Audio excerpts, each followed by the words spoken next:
140 anos da Revista Espírita.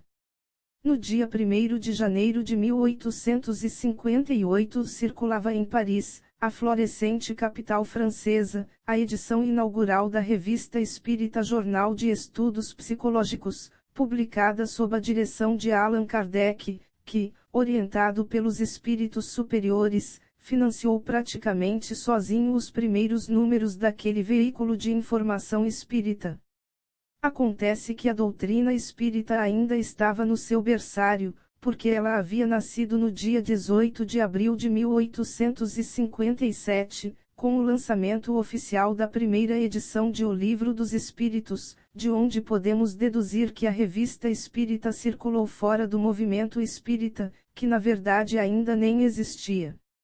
Desse modo, a revista foi posta à venda nas melhores livrarias da França e mesmo da Europa, porque logo depois contaria com expressivo número de assinantes, conforme revela uma simples pesquisa na coleção daquele que é o principal repositório do admirável trabalho jornalístico desenvolvido por Allan Kardec.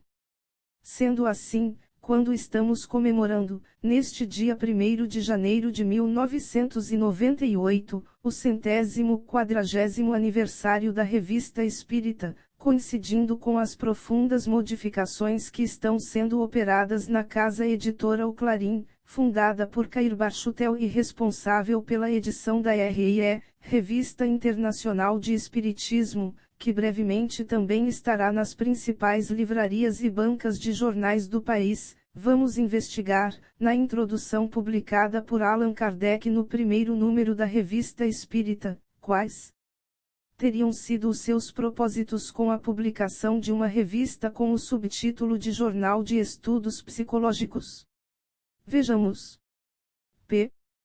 Qual a utilidade de uma revista para a doutrina espírita?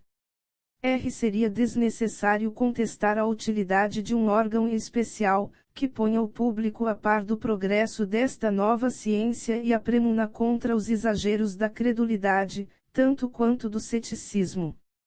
É uma tal lacuna que nos propomos preencher com a publicação desta revista, com o fito de oferecer um meio de comunicação a todos quantos se interessam por estas questões e de ligar, por um laço comum, os que compreendem a doutrina espírita sob o seu verdadeiro ponto de vista moral, a prática do bem e a caridade evangélica para com todos.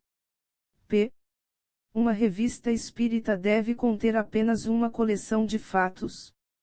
R. Se tratasse apenas de uma coleta de fatos, fácil seria a tarefa, estes se multiplicam em toda parte com tal rapidez que não faltaria matéria, mas os fatos, por si sós, tornam-se monótonos pela repetição e, principalmente, pela similitude. O que é necessário ao homem que pensa é algo que lhe fale a inteligência. Faz poucos anos que se manifestaram os primeiros fenômenos e já estamos longe das mesas girantes e falantes, que representavam sua infância.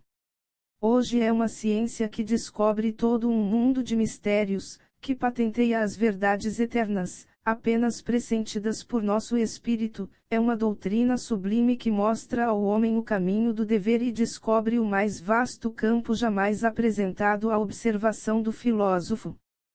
P. Quais as linhas mestras da Revista Espírita? Porque o subtítulo de Jornal de Estudos Psicológicos. R. No que concerne às manifestações atuais, relataremos todos os fenômenos patentes que testemunharmos ou que chegarem ao nosso conhecimento, sempre que nos parecerem merecedores da atenção dos nossos leitores. Do mesmo modo faremos em relação aos efeitos espontâneos, por vezes produzidos entre pessoas alheias às práticas espíritas, que ora revelam um poder oculto, ora a independência da alma.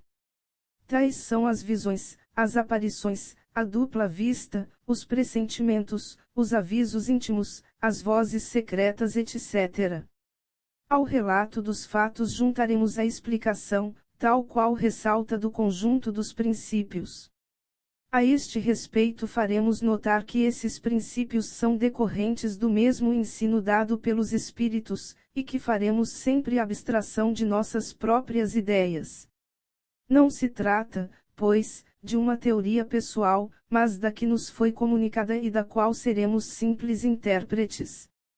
Largo espaço será igualmente reservado às comunicações escritas ou verbais dos espíritos, desde que tenham um fim útil, assim como as evocações de personagens antigos ou atuais, conhecidas ou obscuras, sem desprezar as evocações íntimas que, muitas vezes, nem por isso são menos instrutivas.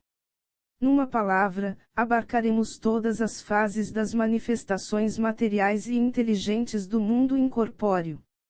A doutrina espírita oferece-nos enfim a solução possível e racional de uma porção de fenômenos morais e antropológicos, que testemunhamos diariamente, e cuja explicação inutilmente buscaremos em todas as doutrinas conhecidas.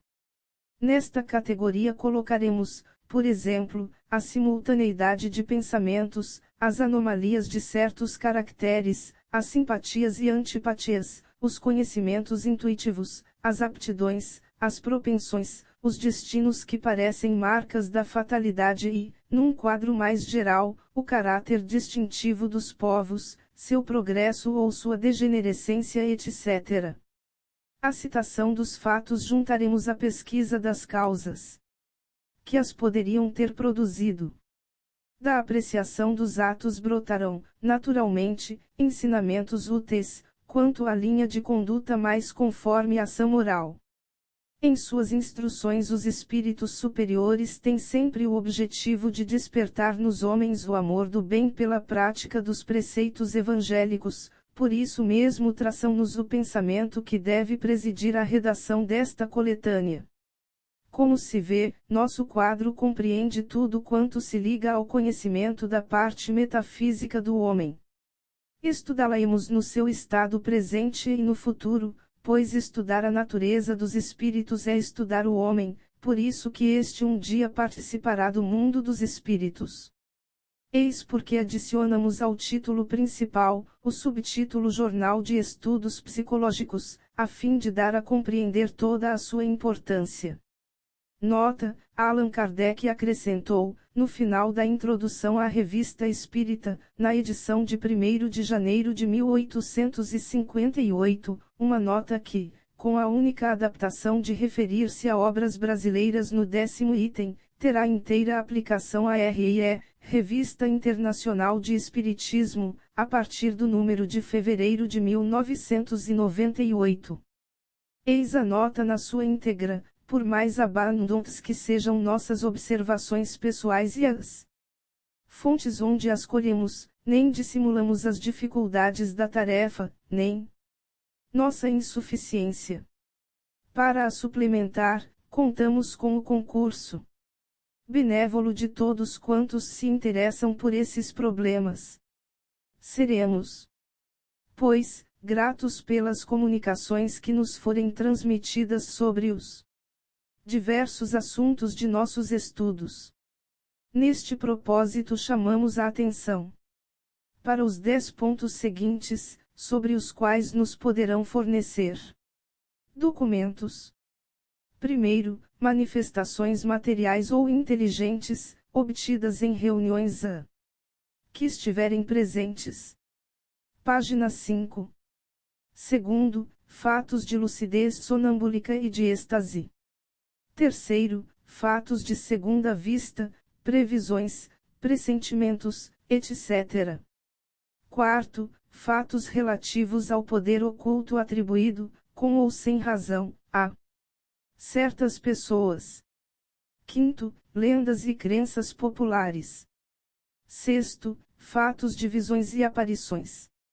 Sétimo, fenômenos psicológicos particulares, que por vezes ocorrem no momento da morte.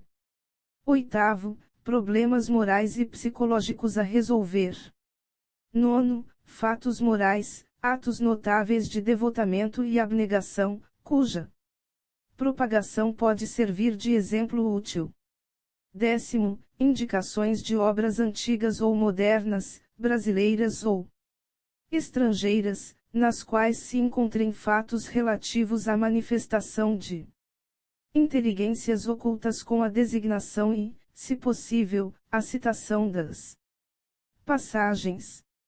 O mesmo no que concerne à opinião emitida sobre a existência dos espíritos e suas relações com os homens, por autores antigos ou modernos, cujo nome e saber lhes dão autoridade.